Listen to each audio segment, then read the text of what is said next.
सबसे पहले हम ट्री की इमेज फोटोशॉप में ओपन कर लेते हैं। Now unlock the layer by right clicking and select layer from background, click okay. Now duplicate the layer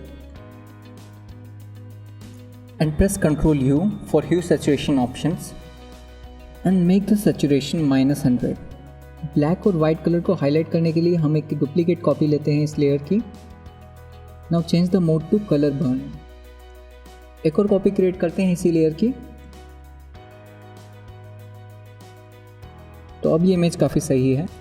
shift के साथ तीनों लेयर को सिलेक्ट करके मर्ज कर लेते हैं। Press Ctrl E to merge.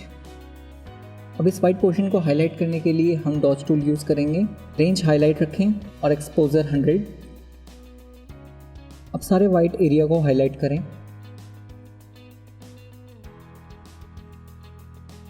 अब हम ब्रश टूल का यूज़ करके जो बॉटम पार्ट है उसको और ब्लैक करते हैं, क्योंकि वो पोर्शन हमें हाइड नहीं करना। देखिए हम एक अल्फ़ा चैनल क्रिएट कर रहे हैं जिसमें वाइट पोर्शन विजिबल नहीं होगा, ब्लैक पोर्शन विजिबल होगा। तो आप इस पोर्शन को आराम से कर सकते हैं।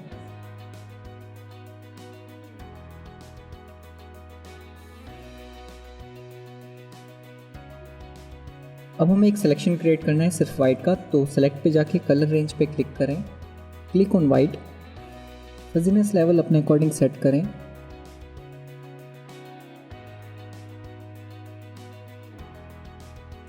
Press okay. Now press Ctrl Shift I to inverse the selection, क्योंकि अभी वाइट सिलेक्शन हो रखा है, हमें ब्लैक सेलेक्ट करना है। सो इन्वर्स इट।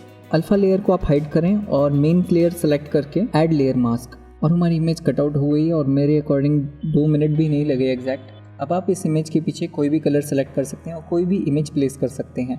इमेज सही से कट हुई है या नहीं उसके लिए एक ब्लैक बेस ज़रूर रखें, ताकि आपको एक क्लैरिटी मिल जाए कि बैकग्राउंड सही से कट हुआ है या नहीं। आई होप आप लोगों को ये वीडियो पसंद आई होगी, and if you like it then please subscribe to my channel, give it a thumbs up, tell me your views in the comment section. मिलते हैं नेक्स्ट टाइम, तब तक के लिए गुड बाय।